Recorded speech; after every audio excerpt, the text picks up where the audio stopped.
Start.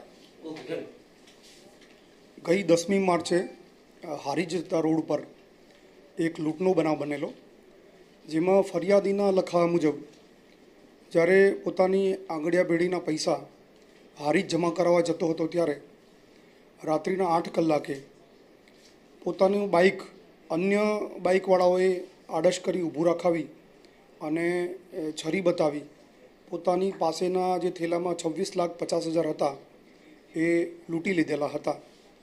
એ અંગેની ફરિયાદ સમી police સ્ટેશનમાં નોંધવામાં આવેલી.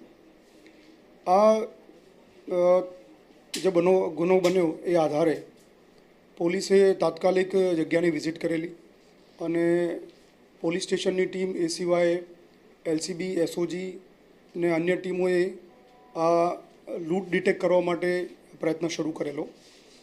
શરૂઆતથી જ જે ફરિયાદી છે એ ડાઉટફુલ હતો, એટલે એક એંગલથી અમે ફરિયાદીની તપાસ કરતા હતા અને એ સિવાયના પણ કોઈ રેકી કરી હોય તો એ બાબતે અને અન્ય લોકોના સીડીઆર, આ બધું એનાલિસિસ અમે ટેકનિકલ રીતે કરી રહ્યા હતા અને સાથે સાથે હ્યુમન સોર્સથી પણ આ ગુનાની ડિટેક્ટ કરવા માટે તપાસ ચાલુ હતી.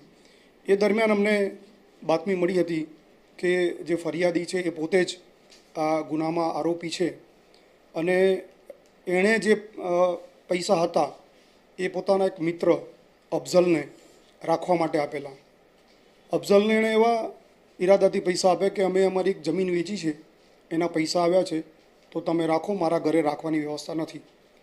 એટલે હ્યુમન સોર્સથી અમે આ માહિતી મળતા આરોપીને લાવીને પૂછતા આરોપી પોતાના નિવેદનમાં ઘણા બધા એણે ફેરફાર કરેલા અને યુક્તિ પ્રયુક્તિથી પૂછપરછ કરતાં એણે પોતાનો ગુનો કબૂલ કરેલો. આની સાથે સાથે આ ગુનામાં બીજા અન્ય 2 આરોપીઓ પણ જે એના મિત્રો છે એ પણ સંડોવાયેલા છે. એની સંડોવણી એ પ્રકારે છે કે જ્યારે પેલા ભાઈ પૈસા જમા કરાવવા માટે આવ્યા અને જમા કરાવીને ગયા પછી ત્યાં એક સમીર ચૌહાણ કરીને વ્યક્તિ બેઠેલો હતો.